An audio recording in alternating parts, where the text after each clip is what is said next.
जय जगन्नाथ जय जगन्नाथ जय जगन्नाथ। श्रोता बंधु, आजिर वास्तव भारत भाग 6 रे आमे शुणिबा गुरु नानक देव। गुरु नानक देवंकर 10टी मूल्यवान उपदेश आग शुणिनवा। प्रथमटी होची ईश्वर सर्वत्र विद्यमान अछंती। आम समस्तंकर पितामाता होछंती ईश्वर, तेणु समस्तंक सहित प्रेम भाव में रहिबा उचित। द्वितीय होची निज हाथ में परिश्रम करी लोभ को त्याग करी निजे न्यायोचित भाव में धन अर्जन करने उचित। तृतीयटी होची केतोटी केबे भी कहारी हक बा प्राप्य को छड़ाई नेबा बा वंचित करने अनुचित। चतुर्थरे जदि कहार धन बा साहाय्य सहयोगर आवश्यकता अच्छी तेबे सेथिरु आमे हटिजिबा अनुचित। पंचमटी होची निजर रोजगार एक दशमांश पर उपकार पाई एवं निज समयर एक दशमांश प्रभु स्मरण बा ईश्वर कर्म लगाइबा उचित। षष्ठ होची माया बा धन को पॉकेट रे ही स्थान देवा उचित, निज हृदय रे धन को आमे स्थान देवा नहीं। सप्तम नारी जातिर आदर करने उचित। अष्टम चिंतामुक्त रही निज कर्म को करने उचित। नवम संसार को जीतिबा पूर्व निजर विकार उपर आग विजय प्राप्त करने जरूरी। एवं दशम होची अहंकार मनुष्य को मनीष करी रखे नहीं, तेणु अहंकार केबे भी करने अनुचित। विनम्र सेवा भाव में जीवन धारण करने उचित। श्रोता बंधु, ए थिला गुरु नानकर 10टी मुख्य बाणी। किंतु गुरु नानकर ए पृथ्वी ग्रह नक्षत्र तांको विषय रे जो सबू बाणी अच्छी ताहा बहु काल पर विज्ञान द्वारा प्रमाणित है। एथिरु जଣା पड़ुछि जे गुरु नानकंकर ऐश्वर्य गान केते प्रबल थिला। पाकिस्तान पंजाब प्रदेशर नानकाना साहिब बा राई भईदी तालबंदी ग्राम 1469 एप्रिल 15 तारिख रे नानक जन्म नहीं। से सिख धर्मर बा सिखिजिम्र प्रतिष्ठाता तथा 10 गुरु मध्यरु प्रथम गुरु थिले। ताको जन्मदिनटी थिला कार्तिक मास पूर्णिमा दिन रे। ताको जन्मदिनटी को गुरु नानक गुरु पर्व भाव में पालन करा हुए इंग्राजी मासर अक्टोबर और नवेम्बर। तांको बापा थिले कल्याण चांद दास बेदी बा तांको मेहटा कालू बोली संक्षेप में कहला। माँकर नाम थिला माता तृप्त। सेमाने उभय हिंदू क्षत्रिय थिले एवं तांकर बापा तालुबंदी गाँवर पटुआरी बा एकाउंटांट काम करुथिले। चाषी ठारू चाष कर आदाय करने तांको दायित्व थिला। तांको जेजे थिले शिवराम बेदी एवं तांकर पर जेजे थिले राम नारायण बेदी। यह ही हिंदू देवता ए सब हिंदू देवदेवी नाम थिला। नानक को पिला बेल तथा जन्म बहुत घटना बहुल थिला, जो जना पड़े जे तांको भितरे ऐश्वर्य शक्ति रही। जेमिति मात्र 5 वर्ष रे आध्यात्मिक ज्ञान प्रति तांकर आकर्षण हेबा। 7 वर्ष बेलू तांकर बापा कालू तांको गाँ चाटशाड़ी रे तांकर नाम लेखाइले। तांको पई लेखा जाइथिबा कविता मानकरू जना पड़े जे से तांको स्कूल शिक्षकों को संख्या 1 रे निहित थिबा प्रतीकात्मक सामंजस्यता ईश्वरंक सहित किपरि भाव में जड़ित अछि ता से बुझाई देथिले। ईश्वर जे एक ताहा से बुझाई दउथिले। यह समस्त को चकित कर देथिला। सेहीपरि राय भई दिन तालुआंदीर जमीदार राय बुलार भाटी तांकर आखि सामने घटिथिबा घटना मानक मध्यरु उल्लेख करा जाई पारे केते गुड़िए घटना। सहीथिबा नानकंकर मथारू एक उज्जवल आलोकर आभा विच्छुरित हेबा, एक गछर छाई तांको मुंडरे दीर्घकाल छाया प्रदान करिबा तथा एक विषधर नागसाप तांकर बड़ फेणा मेली नानकंकर मथा को सुरक्षा देवा, यही अनेक ऐश्वर्य घटना आश्चर्य घटना घटीला तांको पिला बेले।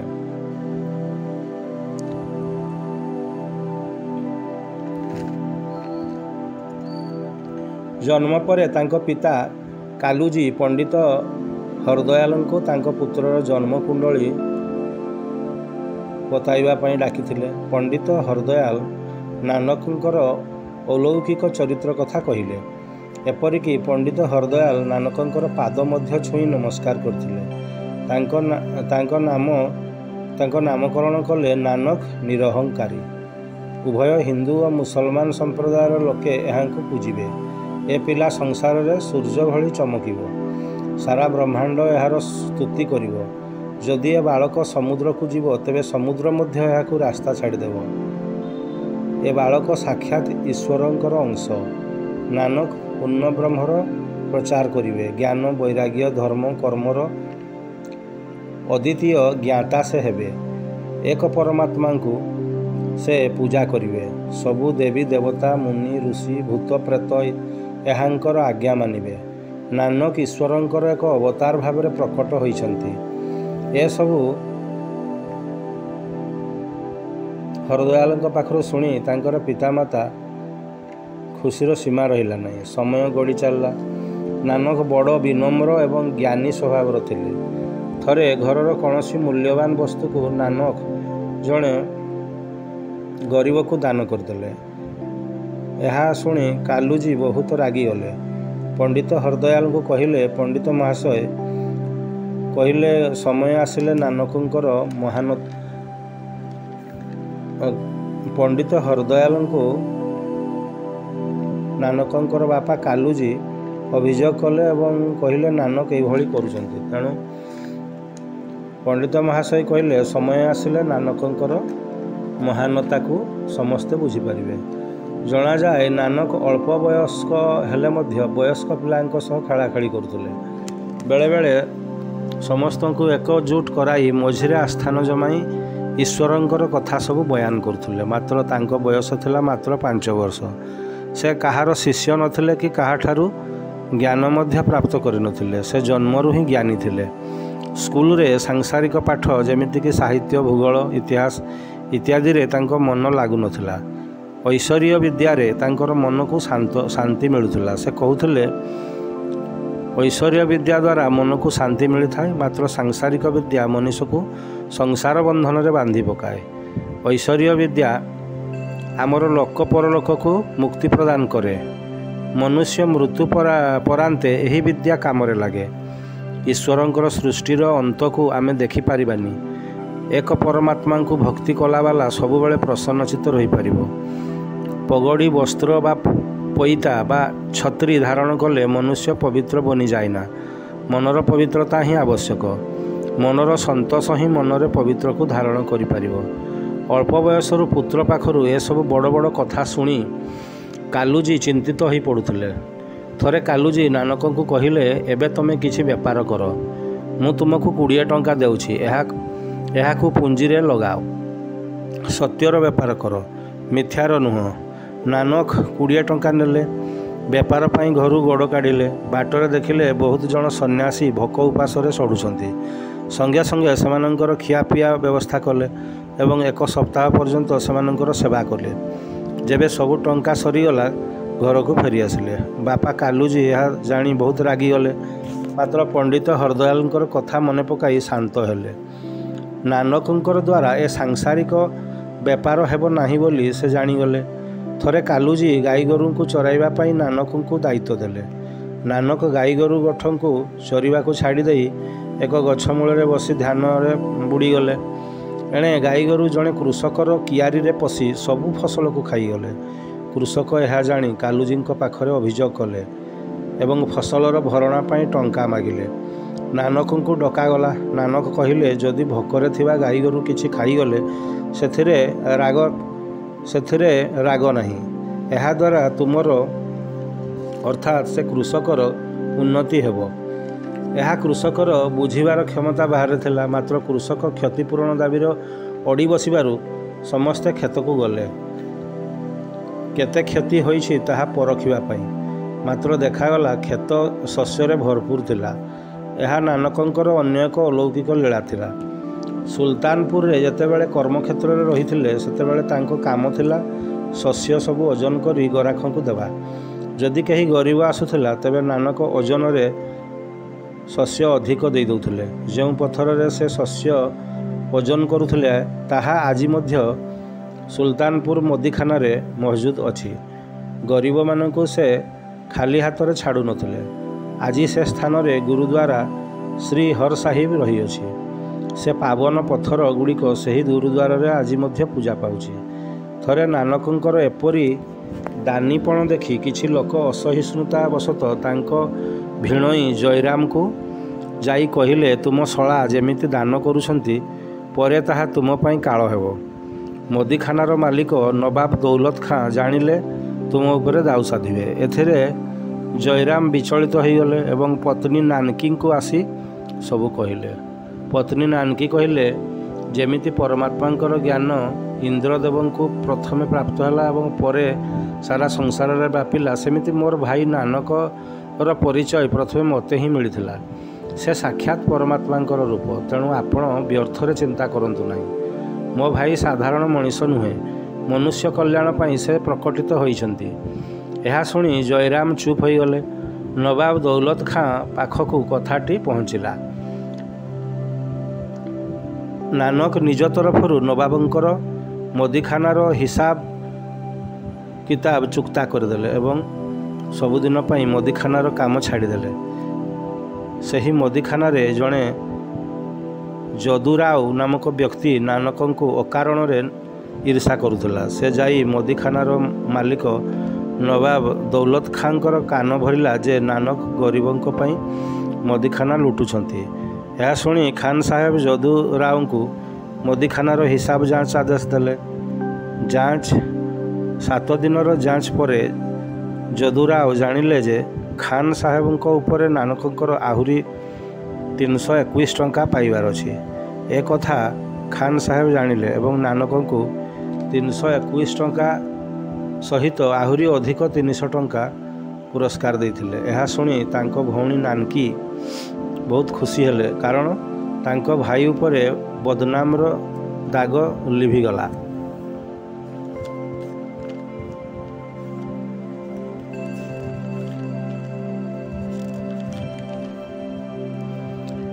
ଯୁବାବସ୍ଥା ଆସିଲା। 18 ବର୍ଷ ବୟସରେ 1487ରେ ନାନକ ସୁଲାଖାନୀ ନାମକ ଯୁବତୀଙ୍କ ସହିତ ବିବାହ ସମ୍ପନ୍ନ ହେଲା, ଯିଏ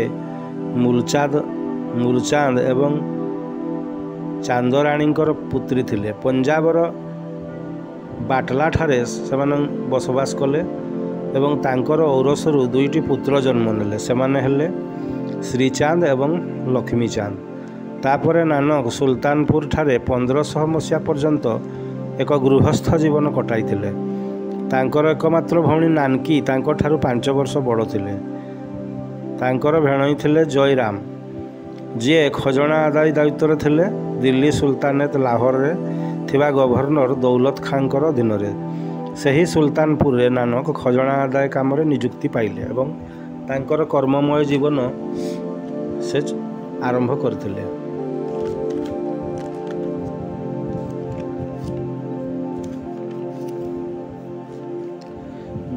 ବେଶ କିଛି ବର୍ଷ ସୁଲତାନପୁରର ମୋଦିଖାନାରେ ସକାଳୁ ସନ୍ଧ୍ୟା ପର୍ଯ୍ୟନ୍ତ ନାନକ ବ୍ୟସ୍ତ ରହିଲେ।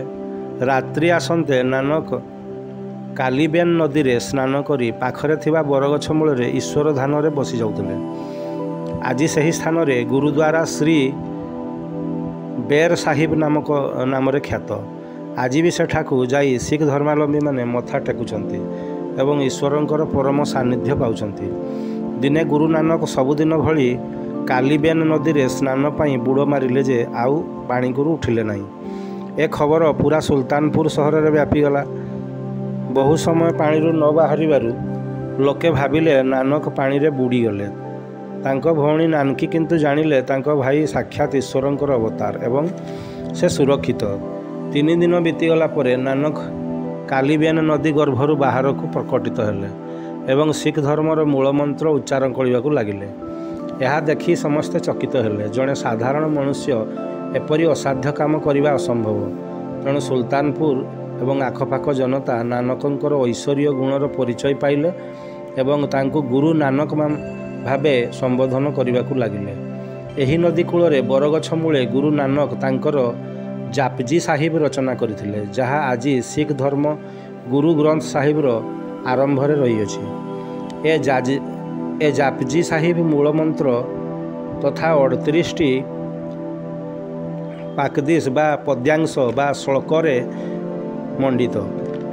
ଏହା ମଧ୍ୟରେ ଗୁରୁ ନାନକ ତୀବ୍ର ବୈରାଗ୍ୟ ଅବସ୍ଥାକୁ ପ୍ରାପ୍ତ କଲେ। निज प्रिय भौणी नानकी अनुमति नहीं गुरु नानक गृह त्याग कले। निज पितामाता को कहले निरंकार मते सबु मनुष्यंकर उद्धार पाई एवं एक परमात्मा सहित जोड़िबा पाई एवं सबु धर्मर लोक को एक सूत्र रे बांधिबा पाई ए धरित्री रे मते जन्म देइछन्ति। तेणु मते देश विदेश रे बुली बुली परमात्मा संदेश पहुँचाइबा को पड़िबो। एपरि कही भाई मर्दाना जी को सांगरे नहीं गृह त्याग कले। भाई मर्दाना जड़े मुस्लिम थिले। से गुरु नानक सहित बहुदिन कटाइले तांको मृत्यु पर्यंत। से सिख धर्मर जड़े आग धाड़ीर गुरु थिले। जड़े साधु सन्थर वेश धारण करी निज यात्रा गुरु नानक आरंभ कले। जुगे जुगे कथा अछि भक्तर डाक भगवान शुणी थांती। गुरु नानकंकर परम भक्त भाई लालूजी घर को प्रथमे नानक गले भाई मर्दाना सहित। भाई लालूजी जड़े शूद्र थिले एवं गुरु नानक उनको ससम्माने से अभ्यर्थना कले। यही समय रे मल्लिक भाग नामक जड़े भक्त ब्रह्मभोजर आयोजन कले। सबु हिंदू ब्राह्मण मान को निमंत्रण कले। गुरु नानक को मध्य आमंत्रण कले। संवाद भाग को गुरु नानक कहले मु मल्लिक भाग को चिन्हि नाही तेणु मु कहीं जीवी। यह शुणी संवाद वाहक व्यक्ति मल्लिक भाग को जाई गुरु नानक विषय एपट सेपट कहले। गुरु नानक शूद्र भाई लालूजी घरे भोजन ग्रहण करुचंती जड़े क्षत्रिय होई किंतु आपणकर अर्थात मल्लिक भागंकर ब्रह्मभोज को आसवा को मना करदेले। यह शुणी मल्लिक भागंकर अहं को बाधिगला। लोक पठाई गुरु नानक को ब्रह्मभोज स्थली को टेकी आनिबा को आदेश देले। शुणा जाए गुरु नानक भाई लालूजी को संगरे घनी लीला देखाइबा पई मल्लिक भागंक घर को चलिले। मल्लिक भाग धनी व्यक्ति थिले एवं से स्थानर गवर्नर थिले। साधारण लोकों प्रति तांकर व्यवहार भल नथिला एवं भगवान को खुशी कराइबा पई पर्वपर्वाणी रे आयोजन सब करुथिले। तांको घरे जेतेबेले गुरु नानक पहुँचिले मल्लिक भाग कहले क्षत्रिय होई शूद्र घरे भोजन ग्रहण करुछंती हेले मो घरे ब्रह्मभोज ग्रहण करने को नाराज कहीं। यह कही गुरुजी सामने विभिन्न प्रकार अन्न व्यंजन बाढ़ी थईदेले। आसला बेले भाई लालूजी घर गोटे रुटी गुरु नानक घेनी आसथिले। एबे से रुटी को गोटे थाली रे काढ़ी रखिले। मल्लिक भाग देइथिबा रोटी एवं भाई लालूजी रोटी को दुई हाथ में दुई थाली उपर रखी निज हाथ को दबाइबा को लगिले। समस्त देखिले भाई लालूजी रोटी क्षीर बाहरिला किंतु मल्लिक भागंक रोटी रक्त बाहरिला। यह देखि उपस्थित जनता हतबाक होइगले। एपरी काहींकी हला तार उत्तर पाई समस्ते व्याकुलित हो उठिले। गुरु नानक कहले मल्लिक भाग गरीब लोकंकर रक्त को शोषण करी धन उपार्जन करिसंती तेणु तांको रुटी रक्त बाहरुछि। मात्र गरीब भाई लालूजी घरे सबुदिन ब्रह्मभोज होउछि तेणु सेथिरु क्षीर बाहरुछि। एपरी शुणी मल्लिक भाग निजर भूल बुझिले एवं परे जड़े भल मनीष होबाकू चेष्टा कले। भाई लालूजी ठारू विदाय नहीं विदेश भ्रमण में गुरु नानक अग्रसर हेले। से समय सारा भारतवर्ष भूखंड में अंधविश्वास और शोषण भरी रही। गुरु नानक धर्मस्थल मंदिर इत्यादि को जाई पूजक ब्राह्मण गुरु धनवान व्यक्ति साधु सन्थ मल्लवी समस्त को एक ईश्वरंकर वार्ता देवाकू लगिले। एक ईश्वर को भक्ति करने को प्रवर्ताइले। व्यक्ति जो धर्म संप्रदायर हेउना कहीं गुरु नानक सेमानंको परस्पर मध्य थिबा मतभेद को दूर करी एक ईश्वर को प्राप्त करिवार मार्ग बताइले। गुरु नानक भारतर कोण अनुकोण रे बुली सिख धर्मर महिमा प्रचार कले। उत्तराखंडर चंपावत रे थिबा गुरुद्वारा रिठा साहिब, नानक माता आंध्र प्रदेशर गुंटूर ठारे थिबा गुरुद्वारा पहली पाठशाही, बिहार रे राजगिरी ठारे थिबा गुरुद्वारा श्री गुरु नानक शीतलकुंड एवं पाटना रे दिल्ली रो गुरुद्वारा नानक पियाओ एवं गुरुद्वारा मंजू का तिला से गुरु नानक आसथिले। गुजरात रो लेखपाट ठारे थिबा गुरुद्वारा पहली पाठशाही हरियाणार पानीपत रे जम्मू काश्मीर श्रीनगर हरि पर्वत सिक्किम चुंगथांग ठारे थिबा गुरुद्वारा नानक लामा एवं गुरु डांगमार लेक एवं ओडिशार कटक ठारे थिबा गुरुद्वारा गुरु नानक दांतान साहिब रे गुरु नानक 1506 मसीह पाद देते। सेहीपरि ओडिशार पुरी धामरे एवं ओडिशार भद्रक रे मध्य गुरु नानकंकर पाद पड़िथिला 1906 मसीह। तेबे कटक भद्रक एवं पुरी रहणी संपर्कित केतेक किंवदंती गुरु नानक को नहीं बेस विख्यात एवं तार प्रमाण मध्य आम पई उपलब्ध। तेबे चलतु संक्षेप किछि जानि नेबा। भद्रक जिले में गोटे गाँ अच्छी तार नाम हूँ संगत जार अर्थ सिख धर्मावलंबी सामूहिक प्रार्थना। अन्य एक गाँव नाम हूँ लांगार जार अर्थ सामूहिक भोजन सिख धर्मावलंबी सामूहिक भोजन। संभवतः यही दुईटी स्थान रे गुरु नानक सामूहिक प्रार्थना एवं भोजन आयोजन करथिले। सेमिति एक जमीर नाम रेकर्ड रे अछि नानक डीह। यही संगत गाँव रे ओडिशार कवि बंशी बल्लभ गोस्वामी जन्म होइतिले एवं तांकर केतक कवितारे से गाँवर संगत नानक ए सब नाम उल्लेख थिबार देखा जाए। 1930 रे रचित कविता पुस्तक भद्रकाली जणाण रे गाँ नानक एवं संगत स्थान पाइथिला। एठारे उल्लेखयोग्य जे भद्रक जिले में अधिक मुसलमान भाई भौणी माने बास करती एवं नानकंकर सहित आसीथिबा भाई मर्दाना जड़े मुस्लिम संप्रदायर जन्म नहीं गुरु नानकंकर शिष्य थिले। सेहीपरि कटक को नहीं गुरु नानकंकर किंवदंती किछि कम नहीं। आसाम एवं बेंगल भ्रमण पर ओडिशार कटक ठारे नानक एक छोट कुड़िया विश्राम नेउथिले। गुरु नानकंकर बाणी शुणा सेठारे सबुदिन भिड़ लगिला। सही पाखरे जड़े गुणी गारेडी करुवा साधक चैतन्य भारती तांकर साधना चलाइथिले। गुरु नानकंकर पाखरे एते गहली देखी तांकर ईर्षा हैला।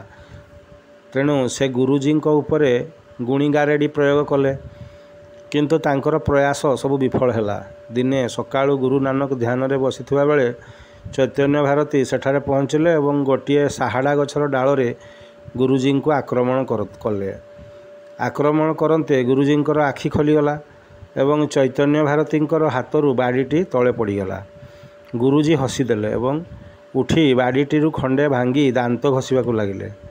हठात चैतन्य भारती प्रबल कांदिबा लगिले और गुरुजी चरण स्पर्श कर क्षमा भिक्षा कले। परे से गुरुजी शिष्यत्व ग्रहण कले। गुरु नानक जो साहाड़ा काठर दांत घसीले ताहाकू अगणा को फिंगी देइथिले। सेथिरु गोटे विराट साहाड़ा गछ जन्म नेला। सही साहाड़ा गछ को आधार करी आज कटकर एक गुरुद्वारा अछि। दांतान अर्थ दांत काठी। तेणु सही नाम अनुसार से गुरुद्वारार नाम हो गला गुरुद्वारा गुरु नानक दांतान साहिब, जहाँ आज ओडिशार सिख धर्मस्थली मध्यरु अन्यतम। यह 1935 मसीह ओडिशारे निर्मित होइतिला। यह पछरे दुई जण जनाशुना वैज्ञानिकंकर नाम जड़ित अछि।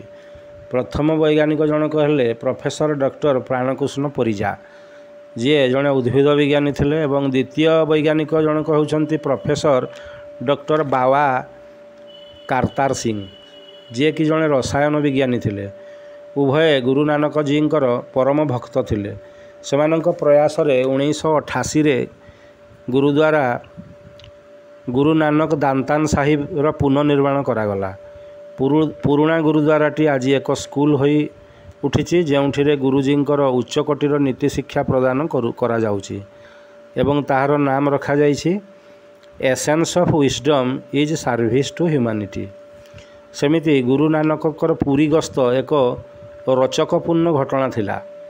गुरु नानक सीधा जाई पुरी समुद्र कूल स्वर्गद्वार निकटरे पहुँची गले।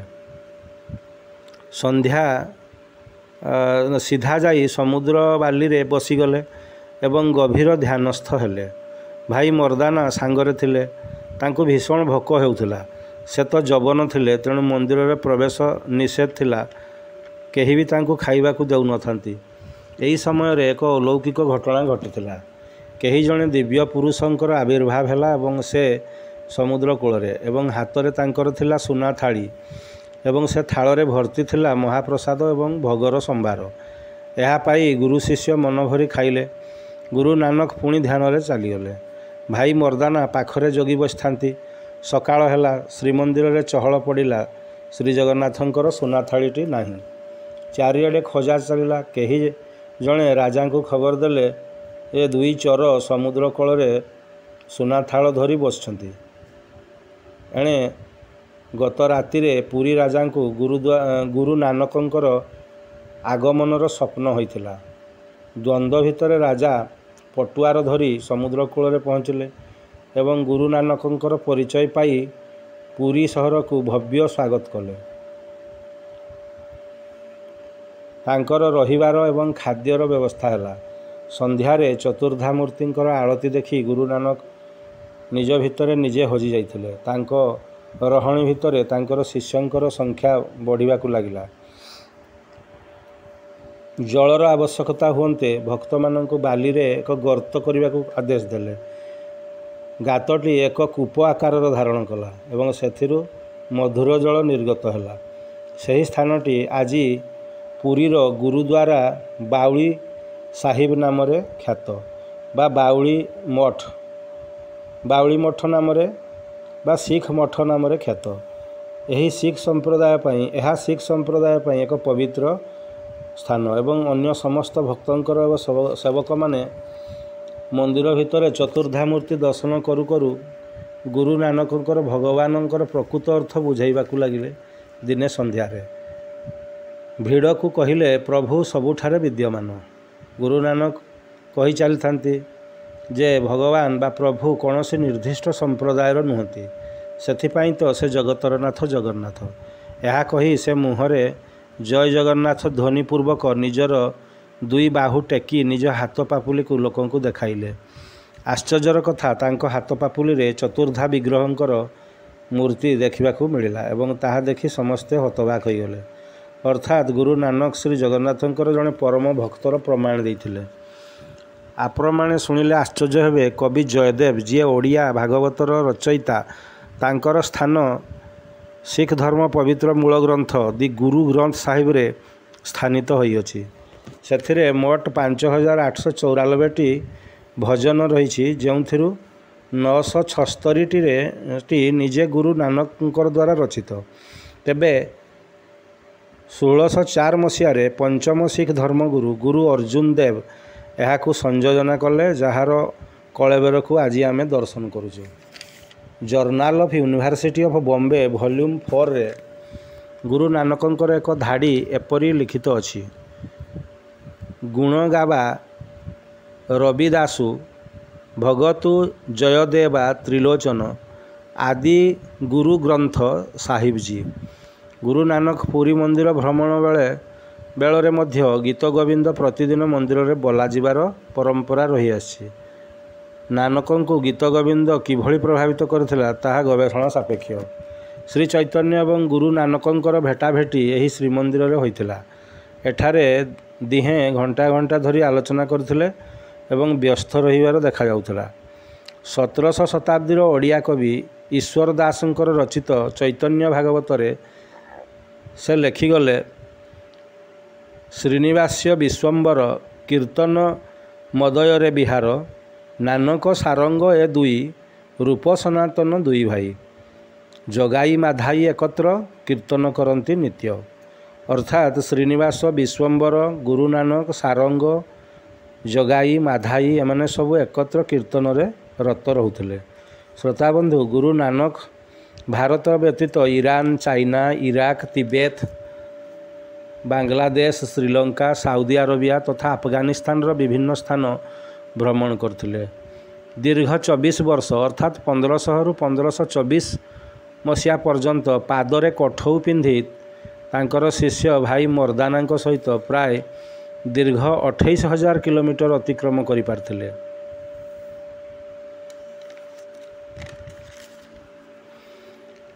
1699 ଗୁରୁ ଗୋବିନ୍ଦ ସିଂଙ୍କ ସମୟରେ ମୋଗଲମାନେ ଶିଖମାନଙ୍କୁ ହଇରାଣ କଲେ। ତେଣୁ ଗୁରୁ ଗୋବିନ୍ଦ ସିଂ ଖାଲସା ନାମକ ଏକ ସମର୍ପିତ ଶିଖ ଗୋଷ୍ଠୀ ସୃଷ୍ଟି କଲେ, ଯେଉଁମାନେ ଶିଖ ସମ୍ପ୍ରଦାୟ ପାଇଁ ସବୁକିଛି କରିବାକୁ ପ୍ରସ୍ତୁତ ରହିଲେ। ଜଣେ ଖାଲସାର ପରିଚୟ ରହିଲା 5K ଅର୍ଥାତ୍ କେସ୍ ବାଳ, ଯାହାକୁ କେବେ କଟାଯିବନି। ଦ୍ୱିତୀୟରେ କିର୍ପାଣ, ଏକ ଛୋଟ ଛୁରୀ ବା ଖଣ୍ଡା। ତୃତୀୟରେ କଡ଼ା ବା କାରା, ହାତରେ କଡ଼ା ପିନ୍ଧିବା। ଏବଂ ଚତୁର୍ଥରେ କାଙ୍ଘା ଅର୍ଥାତ୍ ପାନିଆ, ଏକ କାଠର ପାନିଆ। ଏବଂ ପଞ୍ଚମରେ କାଚେରା, ଏକ କଛା ପିନ୍ଧିବେ। ତେଣୁ ଜଣେ ଖାଲସାର ଏହି 5Kକୁ ଧାରଣ କରିବେ। ଏ ପ୍ରତ୍ୟେକଟି କେ ଧାରଣ କରିବା ପଛରେ କିଛି ମହାନ ଉଦ୍ଦେଶ୍ୟ ରହିଥିଲା। ଅନ୍ତିମ ଦିନରେ ଗୁରୁ ନାନକ ଏକ ପବିତ୍ର ସ୍ଥାନ ପାକିସ୍ତାନର କାର୍ତ୍ତାରପୁରରେ 18 ବର୍ଷ କଟାଇଲେ। ସେହି କାର୍ତ୍ତାରପୁରରେ ତାଙ୍କର ଭଜନ କୀର୍ତ୍ତନ ଏବଂ ଜଣାଣ ଏବଂ ସାମୂହିକ ଭୋଜନର ବ୍ୟବସ୍ଥା ହୋଇଥିଲା। ଏହା ଲାହୋର ଠାରୁ 102 କିଲୋମିଟରରେ ଅବସ୍ଥିତ। ଏଠାରେ ରବି ନଦୀ ବହିଯାଇଛି। ଏଠାରେ ତାଙ୍କ ସ୍ମୃତିରେ ଯେଉଁ ଗୁରୁଦ୍ୱାର ଶ୍ରୀ କାର୍ତ୍ତାରପୁର ସାହିବ ଅଛି, ତାହା ଭାରତ ଓ ପାକିସ୍ତାନ ଆନ୍ତର୍ଜାତିକ ଯେଉଁ ସୀମାରେଖା ଠାରୁ ମାତ୍ର 4.5 କିଲୋମିଟର। ଏହା ଗୁରଦାସପୁର ଡିଷ୍ଟ୍ରିକ୍ଟ, ପାକିସ୍ତାନର ପଞ୍ଜାବ ପ୍ରଦେଶରେ ଅବସ୍ଥିତ। ଗୁରୁ ନାନକଙ୍କର ଅନ୍ତିମ ଦିବସଟିକୁ ସେ ପୂର୍ବରୁ ସୂଚାଇ ଦେଇଥିଲେ ତାଙ୍କ ଭକ୍ତମାନଙ୍କୁ, ଏବଂ ତାହା ଥିଲା ସେପ୍ଟେମ୍ବର 22 ତାରିଖ 1539 ମସିହା। ହିନ୍ଦୁ, ଶିଖ ଓ ମୁସଲିମ ସମ୍ପ୍ରଦାୟ ମଧ୍ୟରେ ବିବାଦ ଘନେଇଲା ଯେ ଗୁରୁଙ୍କର ଅନ୍ତିମ ସଂସ୍କାର କିପରି ହେବ। ଏହା ଜାଣି ଗୁରୁ ନାନକଙ୍କର ଆଦେଶ ଅନୁସାରେ ତାଙ୍କ ଶରୀର ପାଖରେ 3ଟି ସତେଜ ଫୁଲର ଗଦା ରଖାଗଲା, ଯାହା ପ୍ରତ୍ୟେକ ସମ୍ପ୍ରଦାୟଙ୍କ ଦ୍ୱାରା ପ୍ରଦତ୍ତ ହେଲା। ଏହା ପୁଣି ଆଦେଶ ଥିଲା ଯେ ଯେଉଁ ସମ୍ପ୍ରଦାୟର ଫୁଲଗଦାଟି ମୋର ମୃତ୍ୟୁ ପରେ ସତେଜ ରହିବ, ସେହି ସମ୍ପ୍ରଦାୟ ମୋର ଅନ୍ତିମ ସଂସ୍କାର କରିବ। ଦିନଟି ଆସିଗଲା। ଗୁରୁଙ୍କର ଉପରେ ଏକ ଚାଦର ଘୋଡ଼ାଇ ଦିଆଗଲା ଏବଂ ସମସ୍ତଙ୍କୁ ସେ ସ୍ଥାନ ଛାଡ଼ି ଚାଲିଯିବାକୁ ନିର୍ଦ୍ଦେଶ ଦିଆଗଲା। କେବଳ ତାଙ୍କର ଶିଷ୍ୟ ଗୁରୁ ଅଙ୍ଗଦ, ଯିଏ ଶିଖ ଦ୍ୱିତୀୟ ଧର୍ମଗୁରୁ ଥିଲେ, ତାଙ୍କୁ ରହିବାର ଅନୁମତି ଥିଲା। ଶୁଣାଯାଏ ଗୁରୁ ନାନକ ତାଙ୍କ ଶିଷ୍ୟ ଅଙ୍ଗଦଙ୍କୁ ଦିବ୍ୟ ଐଶ୍ୱର୍ଯ୍ୟ ଆଲୋକ ପ୍ରଦାନ ପୂର୍ବକ ସକାଳ ଭୋର 3ଟାରୁ ବାୟୁରେ ଅନ୍ତର୍ଦ୍ଧାନ ହୋଇଗଲେ। ସକାଳୁ ସବୁ ସମ୍ପ୍ରଦାୟର ଭକ୍ତ ଏକଜୁଟ ହୋଇ ଚଦରଟିକୁ ଆଡ଼େଇ ଦେଖିଲେ ଗୁରୁଜୀଙ୍କର ଶରୀର ନାହିଁ, କେବଳ ସେମାନେ ଦେଇଥିବା ଫୁଲଗଦା ଗୁଡ଼ିକ ଅଛି। ସମସ୍ତ ଫୁଲଗଦା ସମଭାବରେ ସତେଜ ଅଛି। ତେଣୁ ମହାନ ଗୁରୁ ନାନକ ଶୂନ୍ୟ ସମାଧି ନେଇଗଲେ। ସବୁ ସମ୍ପ୍ରଦାୟ ମଧ୍ୟରେ ସଦ୍ଭାବ ବଳବତ୍ତର ରହିଲା। ତାଙ୍କ ସ୍ମରଣରେ କାର୍ତ୍ତାରପୁରଠାରେ ହିନ୍ଦୁମାନେ ଏକ ଗୁରୁଦ୍ୱାର ନିର୍ମାଣ କଲେ ଏବଂ ଶିଖ ଓ ମୁସଲିମମାନେ ଅନ୍ୟ ଏକ ଗୁରୁଦ୍ୱାର ନିର୍ମାଣ କଲେ। ଆଜି ବି ସେଠାକୁ ସବୁ ସମ୍ପ୍ରଦାୟ ଲୋକେ ଦର୍ଶନ କରି ନିଜକୁ କୃତାର୍ଥ କରିପାରୁଛନ୍ତି। ଗୁରୁ ନାନକଙ୍କର ଗୋଟିଏ ମାତ୍ର ଉଦ୍ଦେଶ୍ୟ ଥିଲା ସାରା ବିଶ୍ୱରେ ଧାର୍ମିକ ଓ ସାମାଜିକ ସଦ୍ଭାବ ଆଣିବା। ତାଙ୍କର ଯୁକ୍ତି ଥିଲା ଭଗବାନ ଏକ, ସବୁ ଧର୍ମ ପାଇଁ, ସବୁ ଦେଶ ପାଇଁ, ସବୁ ଜାତି ପାଇଁ। ଏହି ଆଦର୍ଶରେ ସେ ସବୁ ଧର୍ମ ମଧ୍ୟରେ ସଦ୍ଭାବ ଆଣିବାକୁ ଚେଷ୍ଟା କରିଥିଲେ। ତାଙ୍କ ଦ୍ୱାରା ପ୍ରତିଷ୍ଠିତ ଶିଖିଜିମ୍ ବା ଶିଖ ସମ୍ପ୍ରଦାୟ ମଧ୍ୟରେ ଜାତୀୟତା ଭାବ ପ୍ରବଳ। ସେମାନେ ମଜବୁତ ଏବଂ ଦେଶ ପାଇଁ ତାଙ୍କର ଅବଦାନ ଅତୁଳନୀୟ। ଆମେ ଭାରତବାସୀ ଆମ ଶିଖ ଧର୍ମଗୁରୁ ଏବଂ ଶିଖ ସମ୍ପ୍ରଦାୟମାନଙ୍କ ପାଇଁ ଗର୍ବିତ। ପ୍ରଭୁ ଜଗତର ନାଥ, ତାଙ୍କର ଆଶୀର୍ବାଦରେ ସାରା ଜଗତ ଅନୁପ୍ରାଣିତ ହେଉଥାଉ। ଶ୍ରୋତାବନ୍ଧୁ, ଆପଣ ବାସ୍ତବ ଭାରତ ଭାଗ 6ରେ ଗୁରୁ ନାନକ ଦେବଙ୍କ ବିଷୟରେ ଦୀର୍ଘ ସମୟ ଶୁଣିଥିବାରୁ ଧନ୍ୟବାଦ। ଜୟ ଜଗନ୍ନାଥ, ଜୟ ଜଗନ୍ନାଥ, ଜୟ ଜଗନ୍ନାଥ।